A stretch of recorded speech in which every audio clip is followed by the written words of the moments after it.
How's it going, guys? Welcome back to TheBlueShifting and welcome back to the house in Fata Morgana. Oh my gosh, this game just keeps going and going. It's like Christmas every day, but a depressing, heart-wrenching Christmas. Last time we finished the fifth door, we saw the true ending of the fourth door. Michel's sacrifice in order to give Giselle the time she needed, and the witch protected her by making the door disappear.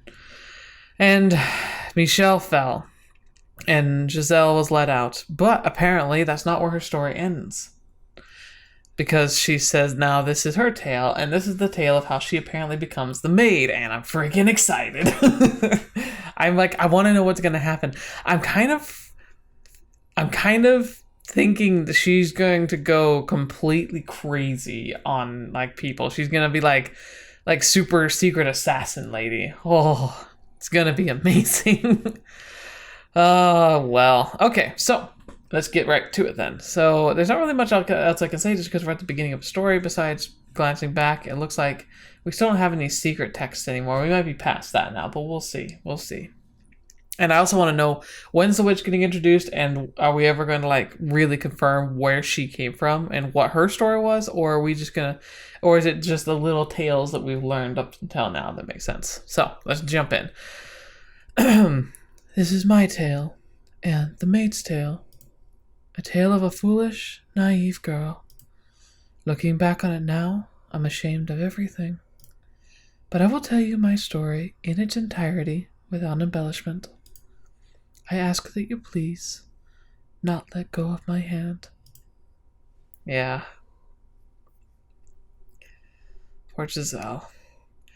The only things the knights left behind were a garment and a large pool of your blood. Blood had seeped into the fabric, and it was beginning to dry.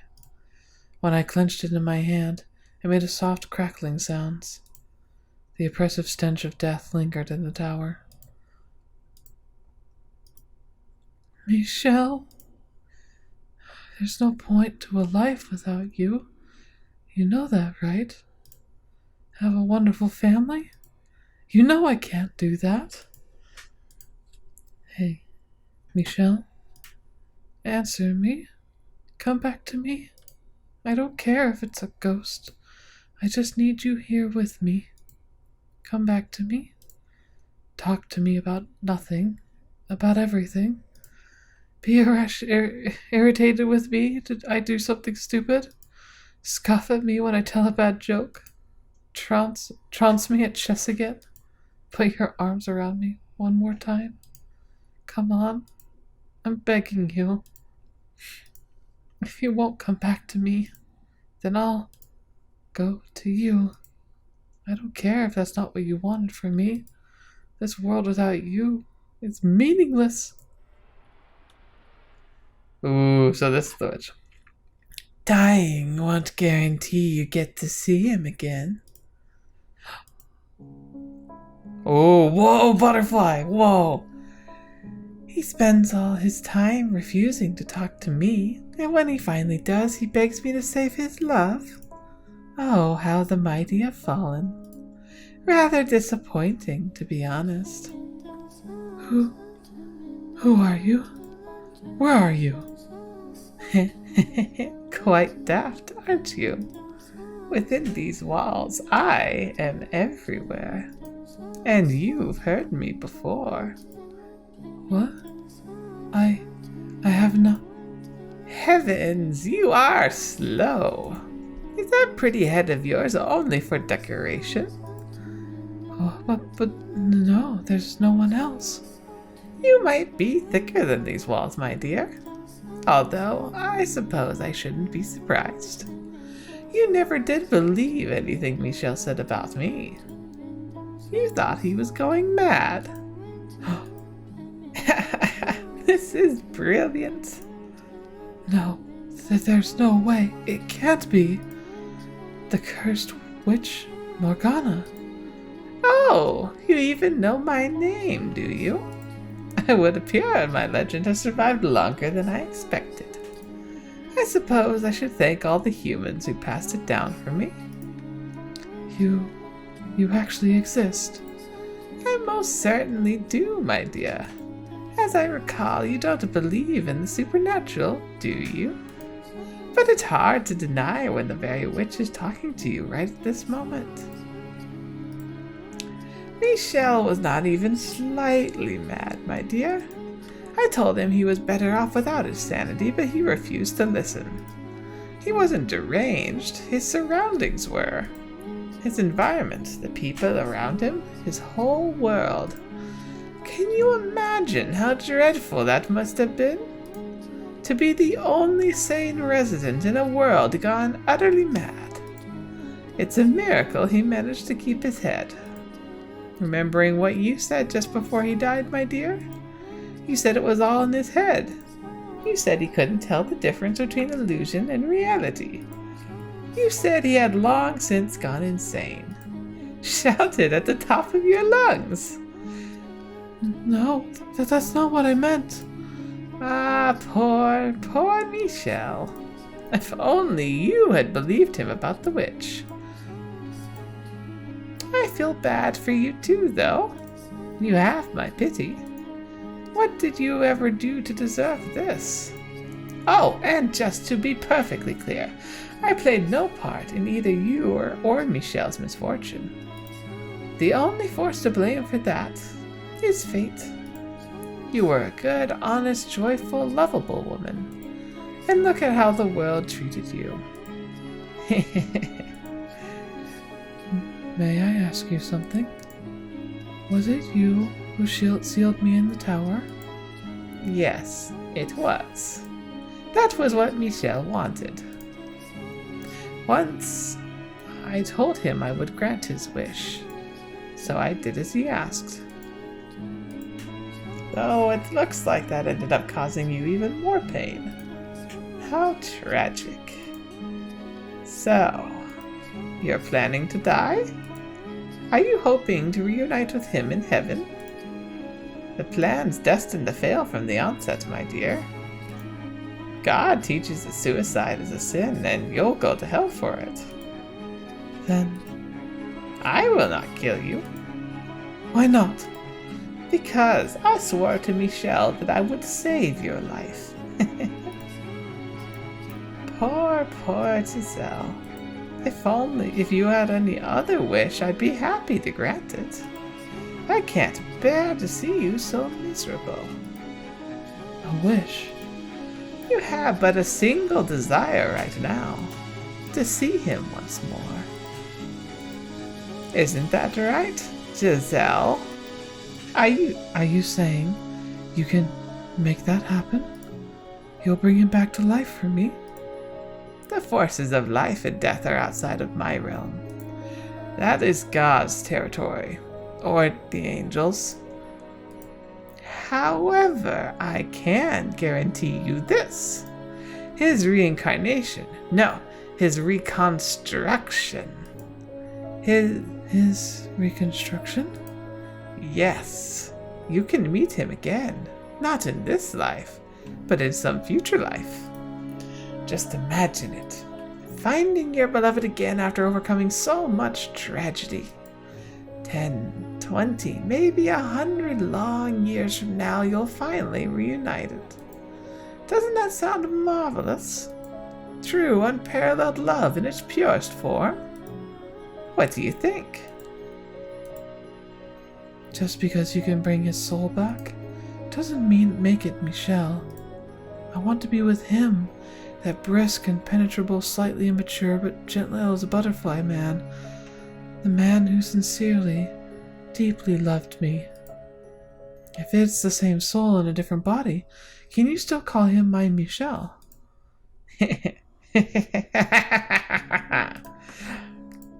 Ah, my apologies. You beat me to the punchline, and you did so with such ardor you threw me off balance. You're exactly right. The idea that if your love is strong enough, you could both be reborn and have exactly the same relationship is utter fairy tale nonsense. You must be the same people to have the same love, which is why I am not promising his rebirth or reincarnation, but his reconstruction. Your wish can become reality, Giselle. As long as you wish for it with all your heart, it can come true. I'll wish for his reconstruction as well. You'll have a witch asking to make this happen, my dear, so you can be confident that it will bear fruit. And you will wish for him to remain as himself. If he truly loves you, then he will too wishes to reunite with you. Your wish shall be granted. Will you really wish with me? I most certainly. Oh, sorry, that was Giselle. Will you really wish with me? I most certainly will, my poor, pitiful, dear Giselle. I shall offer up my most heartfelt prayers for you. I'll wish for it. Until the moment of my death, I'll keep wishing for us to be reunited as the same people. I can't guarantee your reconstruction, though. What? I only said I guaranteed his. Michel's the only reconstruction I will wish for. I will not ask for yours. Well, why not? You're not looking at a benevolent wish-granting goddess or an angel with a magical bow and arrow. You're looking at a cursed witch. Then how am I to be with him again? I can offer you but one option that will allow you to reunite with your reconstructed Michel. Tell me, what do I have to do? You must live here with me. Live with you? What do you mean? It was Michel who resurrected me, but he could not serve as my guide. I have work to do, but I cannot do it alone. I need a guide to assist me. Because, as you can see, I have no body. If this house did not exist in this world, then perhaps I might be able to give myself form. My soul's form. I don't understand anything you're saying. You don't need to understand. All I need from you is for you to show your utmost hospitality to the people I'm expecting to show up at the mansion someday. Entertain your guests? That's right, my dear. Michel isn't the only one whose reconstruction I'm wishing for. There are others. Several heinous sinners. So, I want you to serve as a maid and watch over them when they arrive. And until then, keep the house in good condition. What? What are you scheming? Is that something you truly need to know, my dear? All you need to do is wish. Pray for the day your beloved appears before you again. For the day he wraps his arms around you once more. One word, Giselle. Oh, that makes sense. The white-haired girl. So the white-haired girl was... Oh, that's cool. So Michel was the white-haired girl the whole time. He just kept being reconstructed as a girl, not as a guy. So she wouldn't really recognize him. That explains a lot. And that also explains why... Sorry. The voice is going to hurt my throat, I tell you. But it also explains... Remember, because in the first one, with the sandy-haired family, when the white-haired girl appeared, the maid went to her and she said, "Is your name blank?" And it crossed it out. And then she said, "No, my name is..." And it crossed it out, but it was different, had different letters. And she said, "Oh, of course, how silly of me." She thought it might have been him the whole time. Ooh, interesting. What a cheap trick, dirty witch. Anyway, one word, Giselle. That's all I require. Do you want to see him again? Do you want to hear his voice again? I can promise you'll have your happiness back. What reason is there to hesitate? There isn't one. Or are you simply going to give up? I wonder what would happen if you said no. If you disappear from this world, how will Michel react when he comes back? Will he be sad, angry, or will he forget about you and fall into the arms of another woman? No, he can't. Then make up your mind. Will you come with me, or will you throw it all away? I...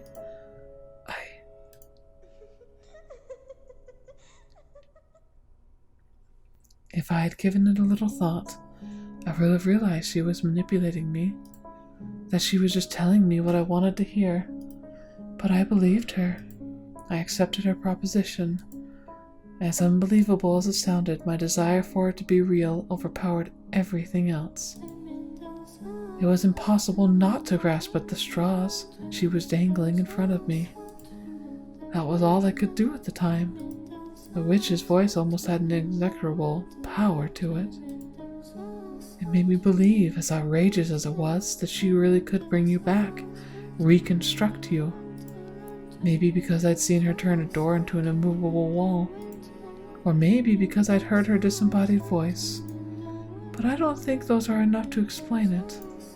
My guess is, she had me under her spell. That was the moment I became the maid. But I assure you, I was at that point still the same Giselle you knew and loved.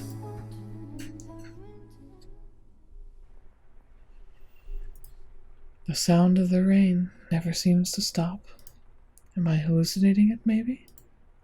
From the moment I lent my ear to the witch's sweet temptations, the mansion underwent an unimaginable transformation. No light shone through the windows, despite them still being unobstructed.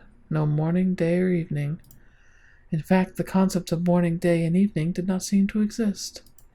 The darkness resembled that of windows which had been sealed off, but there was something far more fundamentally unreal about it. Like it was hovering over a vast, all-consuming abyss with a constant haze of malice. It felt like I had been cast into some unknown realm, and that was why there was nothing beyond the windows.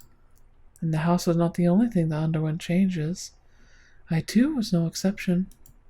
In the blink of an eye, all my basic human urges vanished. I stopped feeling hungry, and I no longer needed sleep. Naturally, I was bewildered by what was happening to me, what I was turning into. It's sad because I actually kind of, that would be kind of nice. Obviously, the baggage wouldn't be worth it, but it'd be really nice to not need to sleep or eat. It'd just be so much wasted effort and time. I think I'll take a look around. Maybe there have been other changes.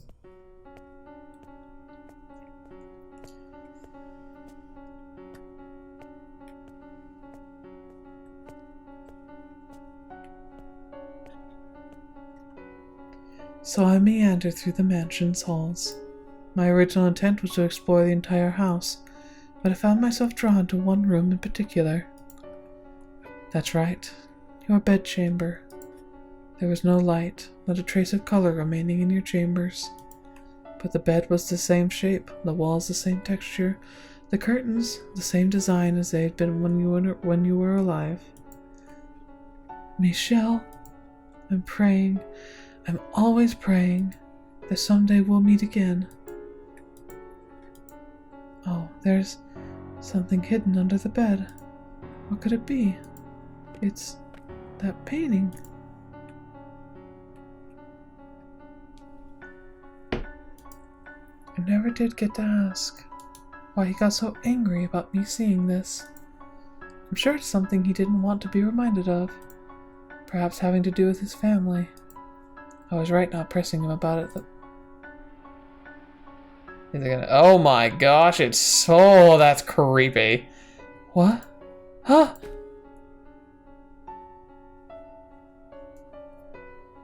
Oh, was that the witch? Huh? What the... Did the painting just... smirk at me? Oh my gosh. Oh!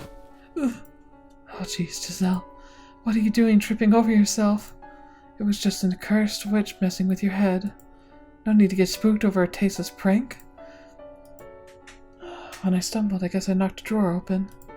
There's something inside. Letters, it looks like.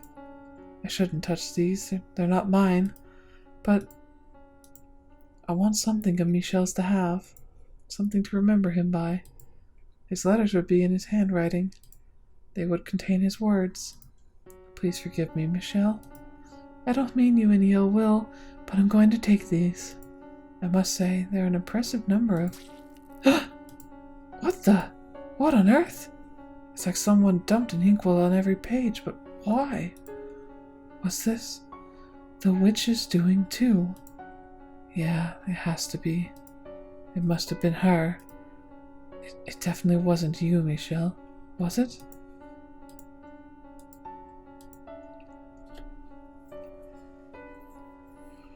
Oh man, the witch has a lot of control now. She doesn't stand a chance.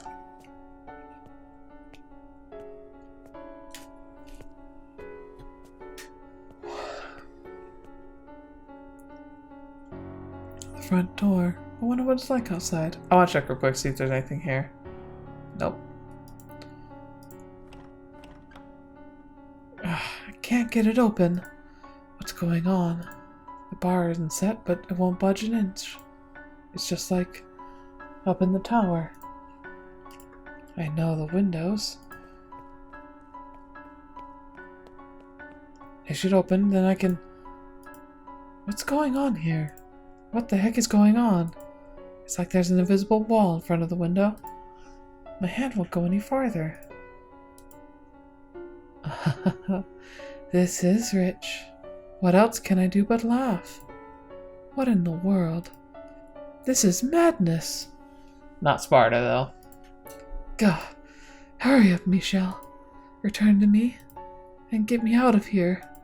Please, get me out of here. Oh, girl, you had no idea what you'd signed up for. I had no idea how to explain anything that had happened to the mansion, but it was clear enough that I was imprisoned within its walls. I was all alone in a nebulous sphere of bleak darkness, and beyond its walls lay void. The layout of the house remained unchanged, but I felt as though I had wandered into a twisting labyrinth. I could cry, but there was not one there to soothe me. All it did was provoke her disembodied cackling, which she followed with, "You chose this, my dear, so you need to hold yourself together and keep washing." My only real pastime was cleaning. I dusted the same corners again and again, swept the same floors, polished the same dishes. One day I decided I would read a book left in the library. Despite there being more than 100 volumes, I finished every one of them in what felt like no time at all. My life was a never-ending cycle. Day in, day out, day in, day out. The house had no visitors. No one, rather nothing, at all set foot upon the property. There were no signs of other life whatsoever there. No birds singing in the morning, no cats sunbathing in the garden, no mice scurrying around the kitchen, no creepy crawling insects. There was nothing. Nothing at all. The only thing that broke the long stretches of silence was her voice. Tell me, was she kind to you? Was she friendly and courteous? Because she was quite harsh when she spoke to me. These were the kinds of things she would always was saying to me. "He didn't show up today, did he, my dear? Are you still praying, my dear? Do you think he'll actually come, my dear? I'm still wishing, just like I promised, my dear. You know why he hasn't come for you, my dear? Because he probably doesn't actually love you as much as you thought. My dear, my dear, my dear, have you lost your mind yet?" "Shut up! I've heard enough. I'm done with you." Enough, please, enough already. Oh, what's got you so worked up? You love to talk, don't you? So why not have a nice little chat with me? This is not a chat. Maybe not in your mind, my dear. You seem to think chatting only constitutes conversations you enjoy. But I don't think the world's usage needs to be so restricted, personally. You're just getting off on watching me squirm. Oh, not at all. You'll have all my best wishes if he does show up for you. Huh? Oh, so scary. If only making that face when he shows up. He might not even recognize you. What? You haven't been looking in a mirror recently, have you? Go on then, my dear. See just how frightful you've become. Oh no. No. The witch was right. I looked nightmarish. My face was pale and lifeless, my eyes hollow, my cheeks sunken, heavy bags beneath my eyes. My hair had lost its sheen and grew wildly. I was quickly losing everything that made me recognizable as me, and thoughts sent a shiver down my spine. No, this isn't me. This is some kind of trick. You're trying to deceive me. Baseless accusations. You really must stop blaming people every time something doesn't turn out the way you want, my dear. But my face was more... More what? More expressive? More cheerful? Brighter? Rosier? You're right. They were never this gloomy, were they? Were you? Right, I wasn't. I was always more cheerful than this. Naive girl. Can you be any more narcissistic? Huh? What you're looking at is undeniably exactly what you look like now. Time did not do that to you, nor did I. The negative energy oozing from within you is what causes you to take on this form. Did you think you didn't have any dark, ugly emotions inside you? Did you believe you would always be able to smile no matter what? Did you assume you were pure and beautiful? No one like that exists, my dear. What you see in the mirror is the true you. Your hideous, twisted heart. If you weren't always being so nasty, this would never have happened. Anyone's heart would be twisted listening to you long enough. So you're saying Michel's heart was twisted too? I spoke to him for years. No. I'm just teasing. I suppose I may have crossed the line there. I mean you no ill will, Giselle. Honest. Allow me to give you one word of advice, though. Look at yourself in the mirror often. If you continue deteriorating at this rate, you'll end up looking like a corpse. When Michel comes to see you, he won't jump for joy, but run away screaming in terror. Stop talking. Please, just stop. You know, Giselle, this is only the very beginning. He might not show up for hundreds of years. Excuse me. I can't live that long. Absolutely brilliant. You still think you're alive? What? The moment you agreed to come with me, you ceased to be of this world. So don't worry about time, my dear. You can wait as long as it takes. As long as it takes for him to arrive.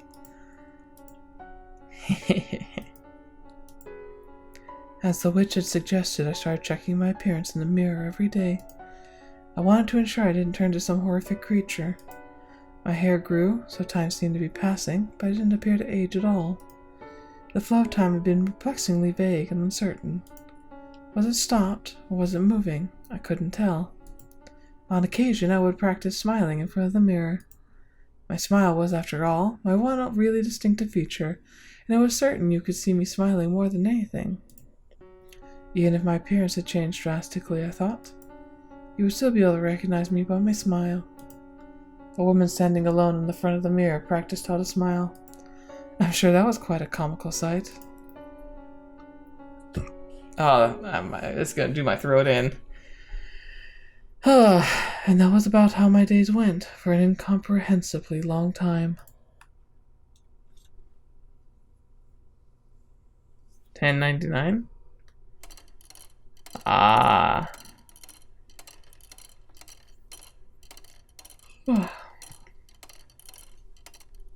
1200.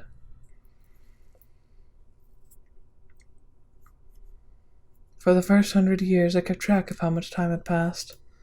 An hour, a day, a month, a year, 10 years, 50. But once it surpassed a person's average lifespan, the counting started driving me mad, so I stopped. My sense of time began to numb. In place of sleep, I spent my days in a trance-like state. Doing so, I was less aware of the passage of time, which made it a little easier to bear. Suspended in this bubble of time, my mind went out to you.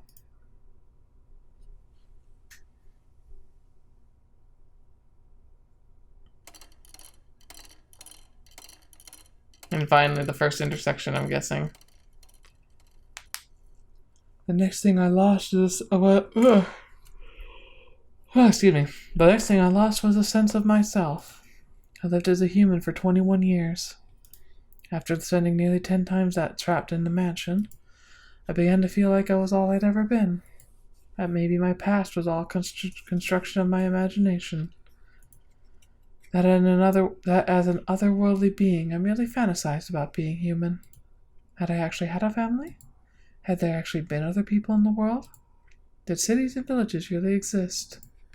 Was there ever really a time when the light shone through the windows, when we were happy?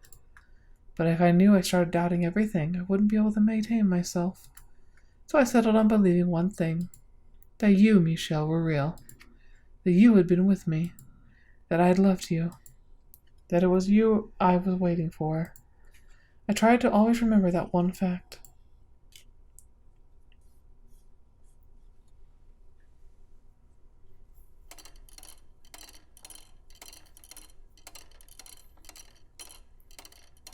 I'm really interested to see how the first intersection with the real world will start. My characteristic energy and cheer were disappearing. By then I hardly even raised my voice anymore. And in response to that change, the witch seemed to treat me like a little nicer. On occasion I thought I could sense her presence nearby, like she might reveal her form to me beyond the darkness instead of only speaking to me. I could feel her sitting beside me. Giselle, do you think you're still Giselle, even now? I suppose it doesn't matter either way. Sometimes I think love and fantasism are two sides of the same coin. What are you implying?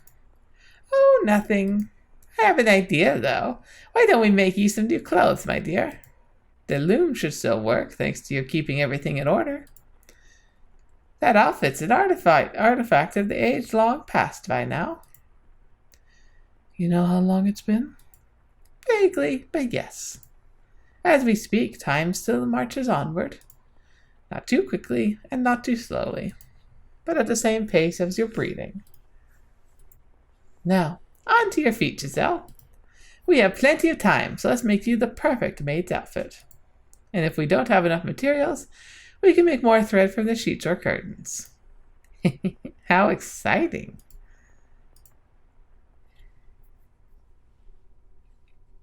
Following her instructions, I wove garments into a style that did not exist in my era. They were quite strange to behold. The old me might have been stricken with fascination by them.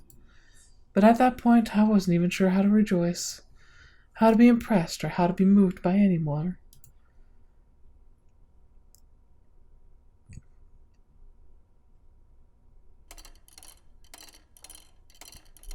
It's not even doing like the ticking anymore.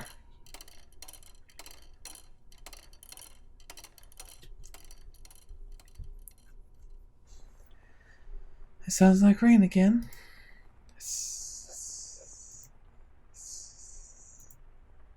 Why is she hissing to herself? What year is it?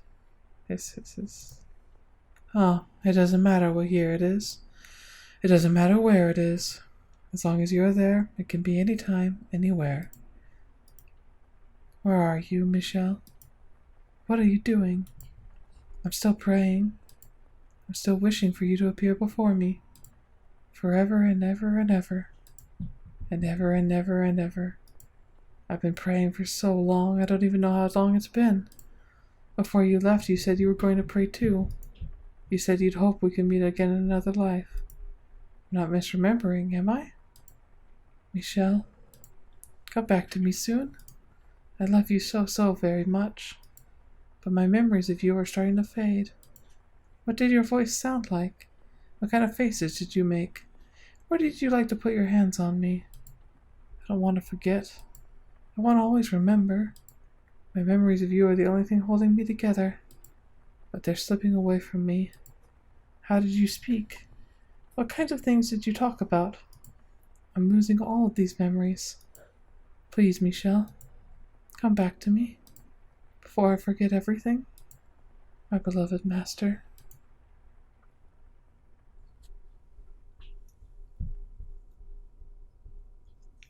The thought crossed my mind that maybe Morgana's guarantee that you would be reconstructed was just a lie to trick me into staying here. But I quickly discarded it. Because if she had been lying, it would strip all meaning from my very existence. It would take from me my purpose for being here. So I didn't want to accept that possibility. I had no choice but to persevere in my belief that you would return. I had always thought it would be all right, that my faith would never waver. I still believed in myself. But you can be the happiest, most optimistic, resolute person in the world, and you will still break eventually. And I was at the point where even the slightest tap would shatter me into fragments. Oh no. Hold on, Giselle. Hold on.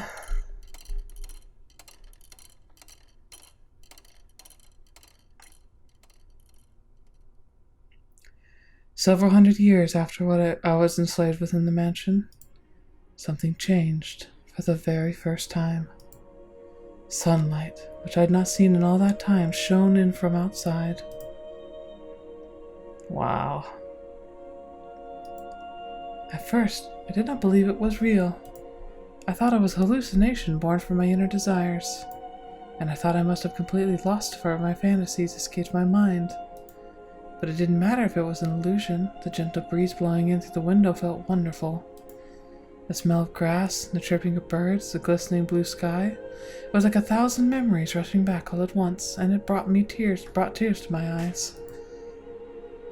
The time has come, Giselle. It's time for you to get to work. As she always did, the witch's voice crushed my elation, dragging me back to reality. Reveling in the sight of the outside was the last thing I should have been doing, for it was that moment that began my true decline. Work? What kind of work? Have you already forgotten? Oh, good heavens! Do you have your head on straight, my dear? As I said, I need you to watch over the house, and show your utmost hospitality to those who show up. Is someone... This is merely an appetizer. It looks like someone's here. Hold on. I have no idea what I'm supposed to do. Do the same thing you have been doing. Be a maid. Convince the house's guests that this is a wonderful place. Make them enjoy their stay. Now go on. I'm quite looking forward to this.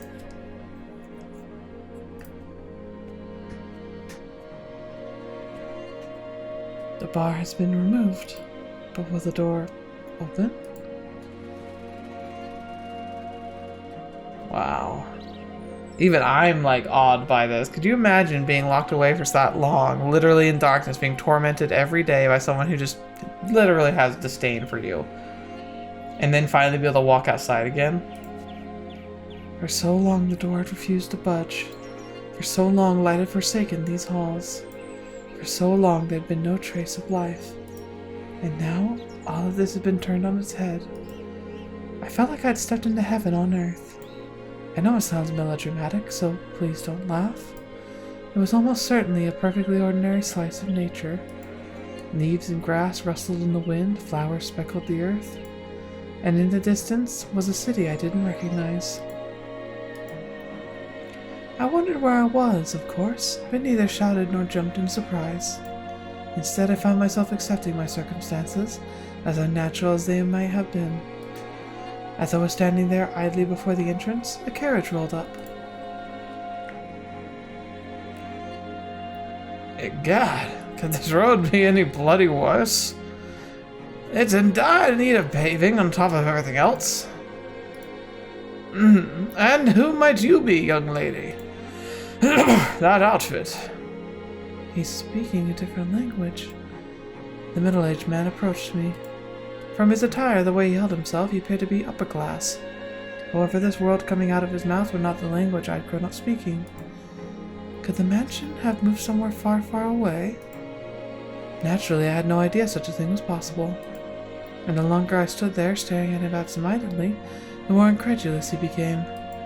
My immediate mission was to overcome the language barrier. Fortunately, I suppose, I was able to understand bits and pieces of what he had said. As merchants in the capital, my family did business with people from other countries, and as a result, I had learned a handful of words.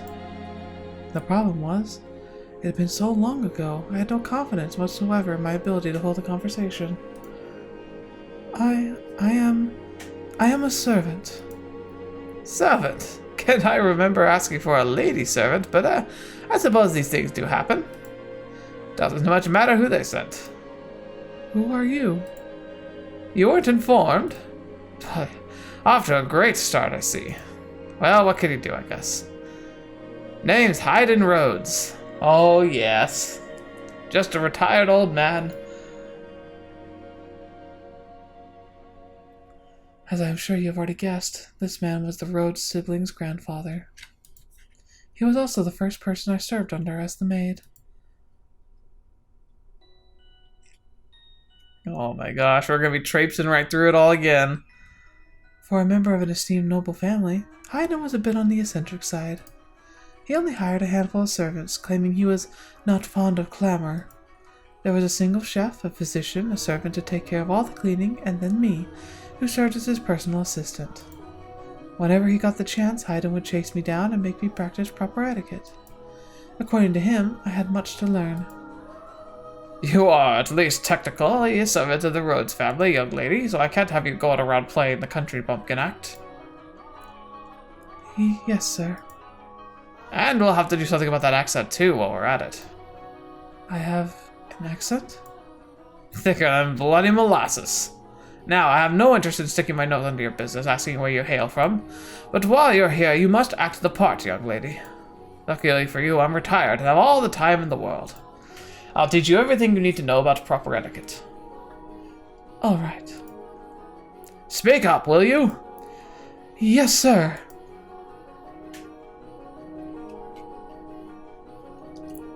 Hayden did not go easy on me either. In addition to my day-to-day duties, I studied etiquette, the language, proper pronunciation, and formal diction. Anytime I made the slightest mistake, he would shout his dissatisfaction.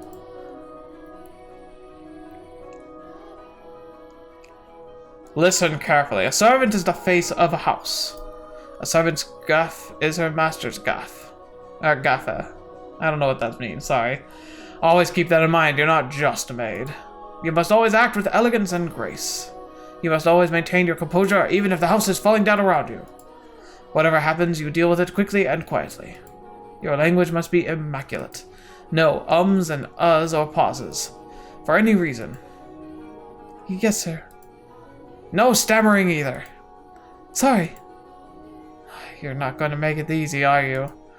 Whose idea was the country bumpkin would make a good servant? I'd like to give him a piece of my mind. I'm not from the country. Not even slightly. I was raised in the capital. Is that so, huh? A prim and proper city girl, are ya? In that case, you should be a quick study. Absolutely.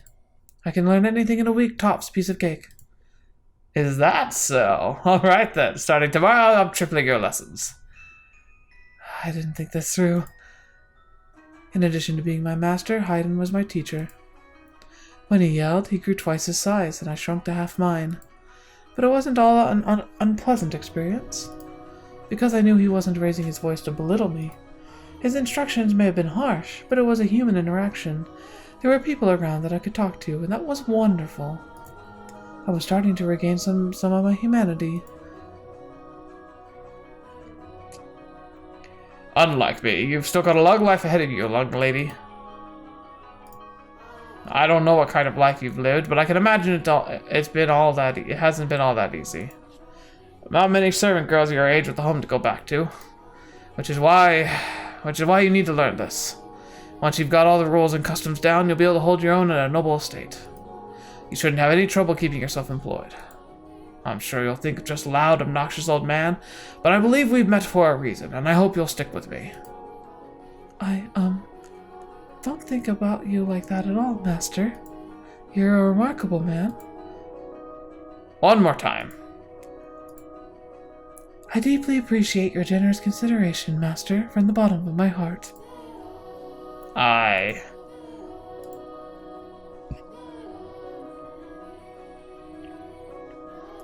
I didn't know much about Haydn's situation, why he had retired to this mansion all alone, away from the rest of his family. But any time I asked about them, he would say, "It happens sometimes," with a melancholy frown. Before long, 2 years had passed. By that point, my etiquette had improved enough to satisfy his high standards. In that time, the mansion underwent a number of decor changes, as Haydn brought his sculptors to work on different areas of the house. He also sealed off rooms that were not in use, such as the observation tower and the chapel. It was a sad thing, seeing areas with so many memories for me falling into disuse. But as a mere servant, I had no say in the matter. In addition, Haydn seemed to greatly enjoy renovating the house, so I watched him warmly. Interesting. Was that a customary thing? Like, oh, we're not using this part of the house. Let's just block it off and pretend it's not there. Seems very interesting. The furniture was all gradually replaced. Gorgeous paintings hung on the walls, colorful patterned curtains installed. And a brilliant rose garden planted. These roses come from all across the world. Nowhere else can you see so many different variety in one place. It's beautiful. Did you know that in the city, people are starting to call the mansion Rose Manor? Rose Manor? And to think they used to be nothing but weeds here. Amazing how much it's changed. I never thought I'd get to see this garden turn into something so beautiful. Are you fond of roses, young lady? Yes, red ones especially. Red roses mean a great deal to me. Oh, sorry. Red roses mean a great deal to me. They remind me of a time long past. Given one as a gift for you? No, I believe I was the one who gave the rose. So red roses are a symbol of my feelings. She's so pretty, even now. Like, I never thought of the Maid. Like, I admired her beauty a little bit before, but she's just a pretty character. They're very precious to me. I gave you a rose as a gift. You plucked it from its stem and placed it in my hair. Am I remembering correctly? My memories are so vague now. I can't even remember the look on your face that day. There are some kids I'd like to give roses to myself. Who? My grandchildren. Oh my, you have grandchildren. Aye, though we haven't been in touch for some time. Last I saw them was 4 years ago, when my second grandchild was born. Oh, when he was gonna say third. Oh yeah, because that's the white-haired girl was the not so legal grandchild. The sweetest girl in the world with lovely flaxen hair. No, I remember Nellie. I wouldn't describe her as that. She's going to be a real beauty when she grows up. Anyway, they're wonderful kids, and one day I want to hand this garden over to them. Each and every rose contained my hopes that they'll lead comfortable, healthy lives free of strife. I'm sure your wish will come to pass. Your grandchildren will have wonderful lives. Aye.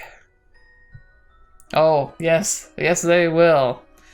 The grief of not having you around still weighed heavily on my mind, but I was slowly approaching contentedness. Life with Haydn was slow and uneventful, peaceful and relaxing. I imagined my heart was seeking anything to alleviate its pain, and I found that in that beautiful remote mansion, the garden blooming wildly with roses, my time with Haydn, I was even beginning to think that life was enough for me.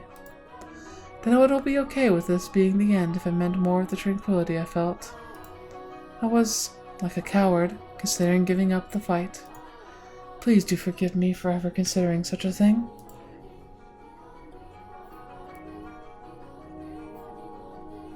Yeah, are they here? Are they here?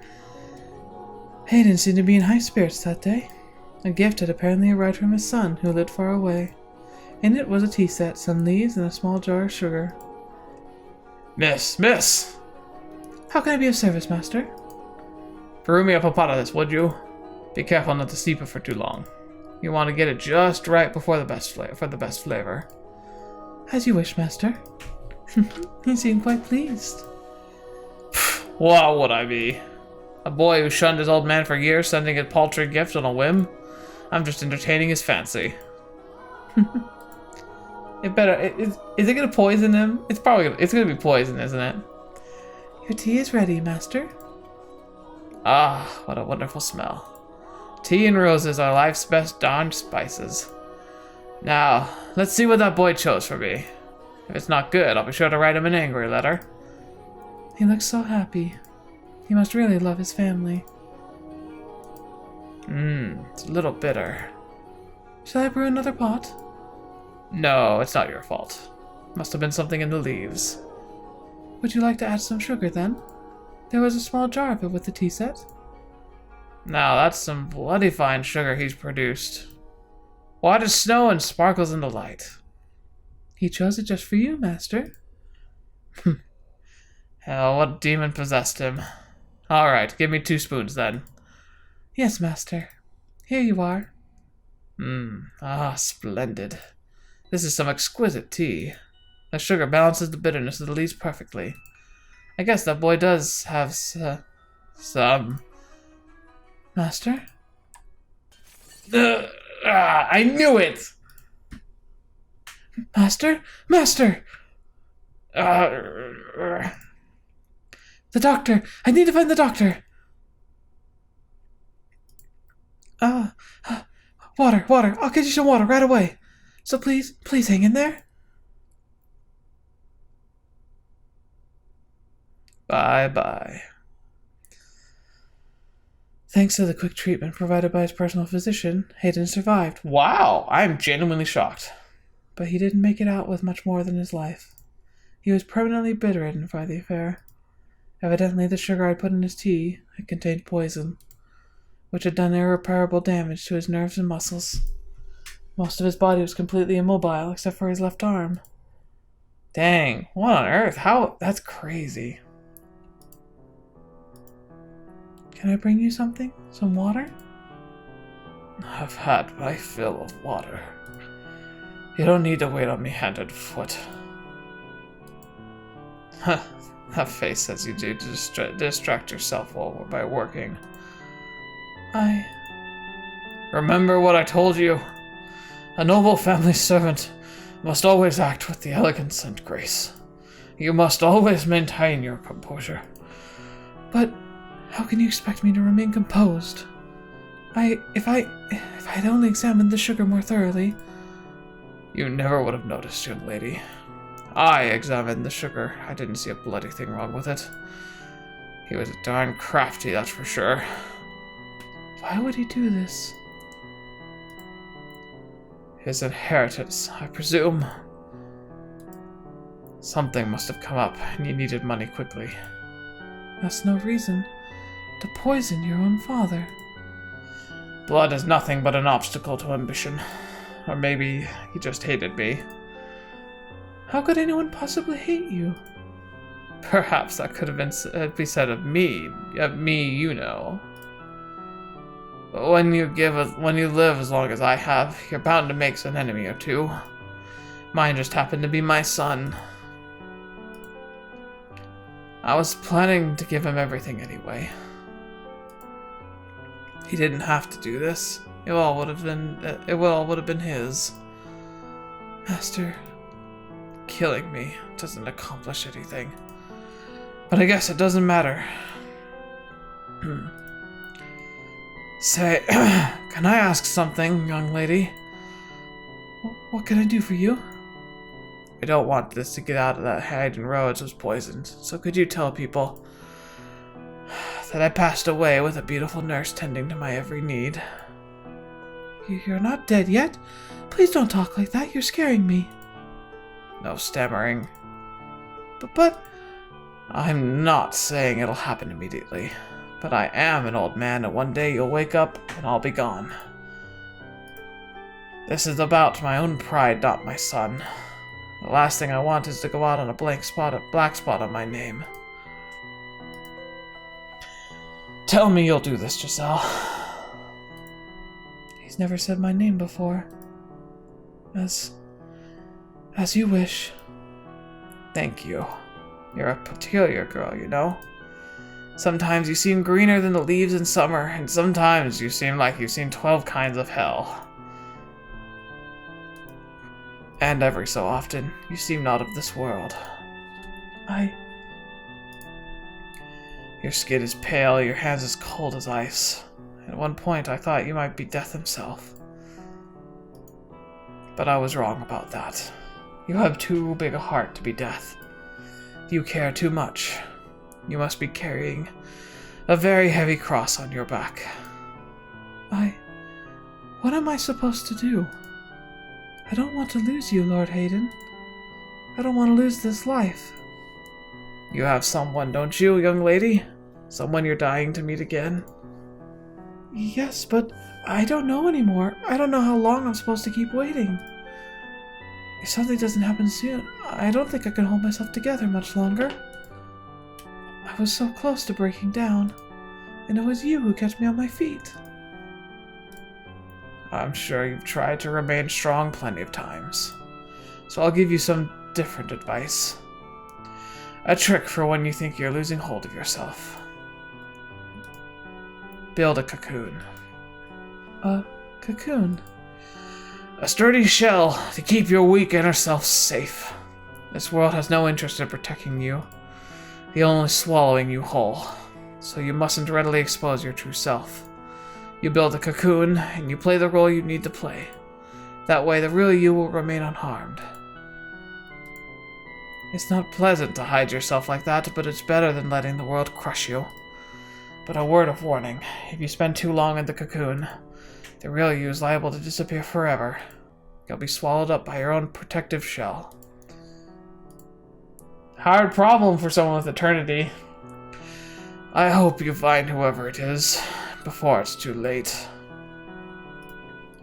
Now, I think I'll get some sleep. All this talking has worn me out. As you wish. Good night, Master. See you in the morning. Aye, see you in the morning, young lady.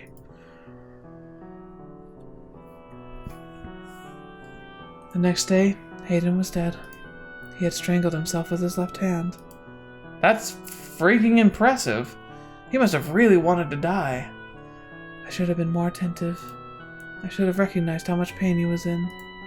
How much it crushed him to have been betrayed by his own family. I should have realized how he truly felt. How fragile he really was.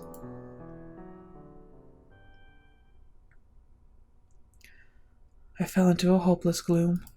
I could hardly believe that the quiet life I had finally attained had been shattered in a blink of an eye.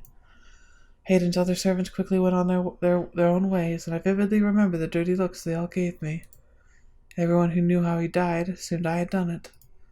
I had no reason to kill him, though, but they had more than enough to believe so, for I had indeed been the last person to see him alive, and I had firmly to the story that he had asked me to tell, while I was unable to convince the other servants. His family was far more accepting of the story. They had departed for the next world happily, though that did not make the truth any less heartbreaking, especially since I was the only one who knew it. Why does this always have to happen? I was happy, but I could never seem to keep hold of it for more than a flash. Despair always comes marching in to rip it away. What am I doing here? What kind of person were you, Michel? What kind of person was I? Oh, my dear, you look positively miserable. Why should you despair at the death of some strange old geezer? Morgana. Was Hayden one of those whom you wish to be reconstructed? I have no interest in that wrinkled bag of bones. And if he was one of them, do you really think I would have let him go so peacefully? Peaceful? You call that peaceful? You call his misery peaceful? I most certainly do. And since you do not seem to understand this, the pain of death lasts but an instant. The worst torture can only be inflicted upon the living. setting two loved ones against one another, manipulating one into taking the other's life, and then forcing him to live with that.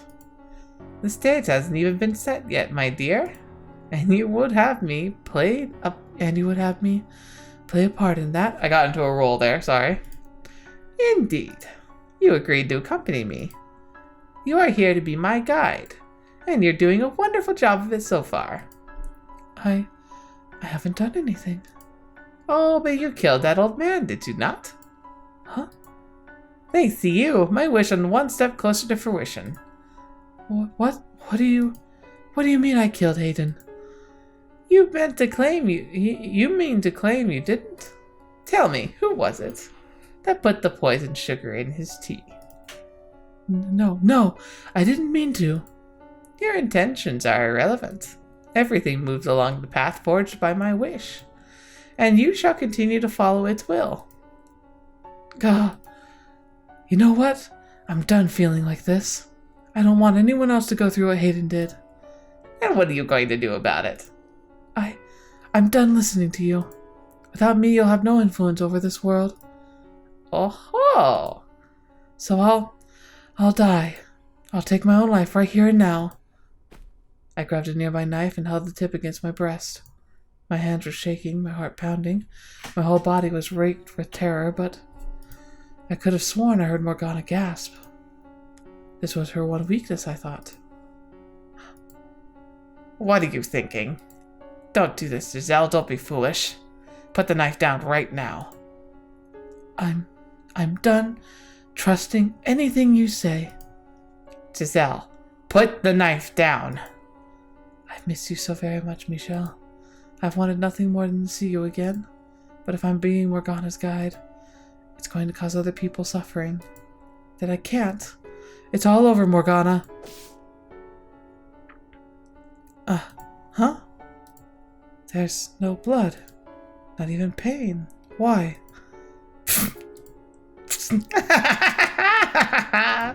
Absolutely brilliant!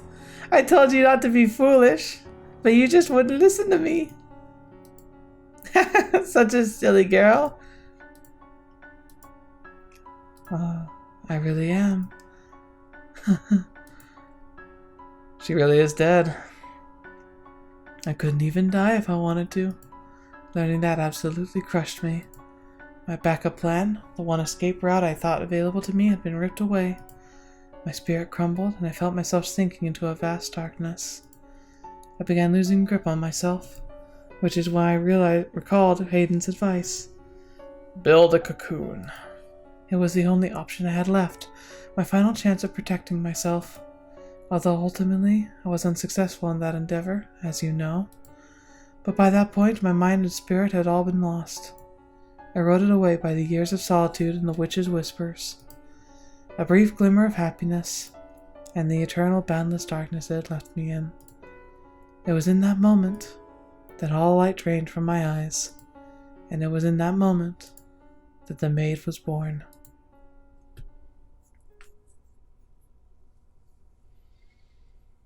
Dang. Oh, it's her again. Oh, we gotta go live through them all again. And unfortunately, this is where we're gonna end though, because I think it's a perfect place for it to stop. But oh my gosh, are we gonna go see like all the behind the scenes of all the stories leading up to now? Oh, that's gonna be brilliant.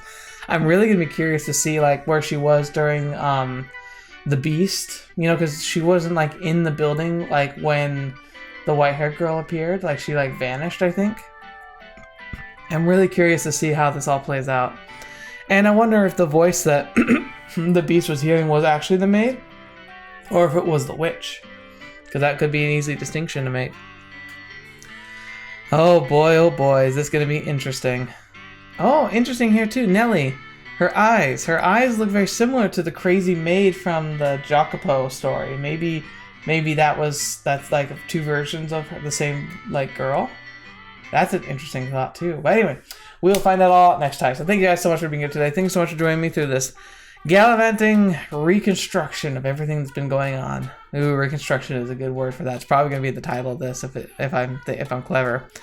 But yep. So I honestly, there's not really much to say. I just love how all the pieces are kind of falling into place. I feel terrible for Giselle, but like she was tricked. I mean, not hard to understand that, so we'll have to see what comes of all of this ultimately. And so we'll have to find out about all that next time. So thank you so much for being here today. Thanks so much for joining me on the channel. As always, it's a pleasure having you. And until the next video, watch for me. I will see me next. I'll see you there.